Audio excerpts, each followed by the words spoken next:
Последнее заседание в рамках весенней сессии для парламентариев начинается с активных обсуждений и конструктивного диалога. Рассматривают важные вопросы, касающиеся назначения новых должностных лиц и изменений в законодательстве. Первый вопрос на повестке – назначение уполномоченного по правам человека в Ингушетии.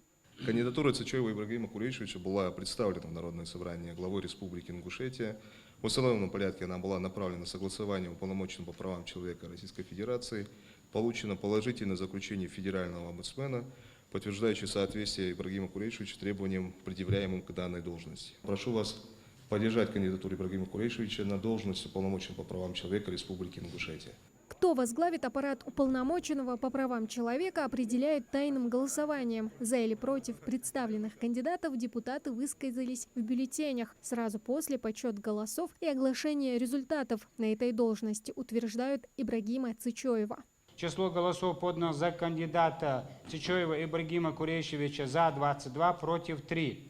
В соответствии со статьей 9 Закона Республики Ингушетия об уполномоченном по правам человека в Республике Ингушетия на должность уполномоченного по правам человека Республики Ингушетия назначается Цичоев Ибрагим Курейшевич. Также в рамках 70-го заседания депутаты обсуждают назначение мировых судей на двух участках – в Сунже и Малгобеке. Назначение должно быть основано на профессиональных качествах кандидатов, что в свою очередь повысит доверие граждан к судебной системе. Также путем тайного голосования депутаты утвердили в должностях Индиру Сагову и Судодова.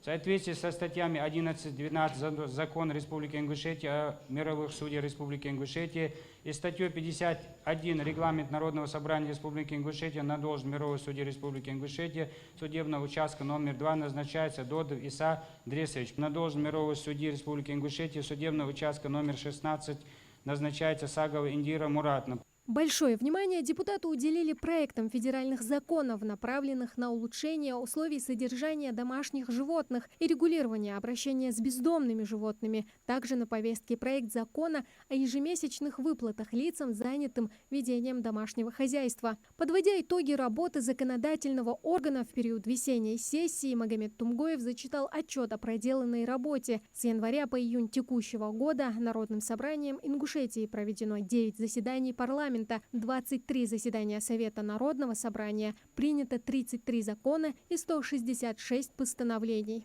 Комитетами Народного собрания проведено 106 заседаний, из них 27 расширенных заседаний с участием представителей заинтересованных сторон по различным актуальным для региона вопросам.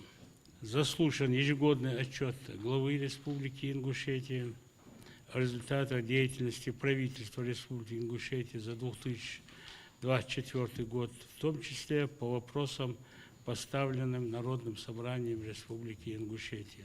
Магомед Тумгоев поблагодарил депутатов, представителей субъектов права законодательной инициативы, работников аппарата парламента за эффективную и слаженную работу. В завершении заключительного заседания состоялось награждение почетными грамотами Народного собрания Ингушетии. Наше поздравление.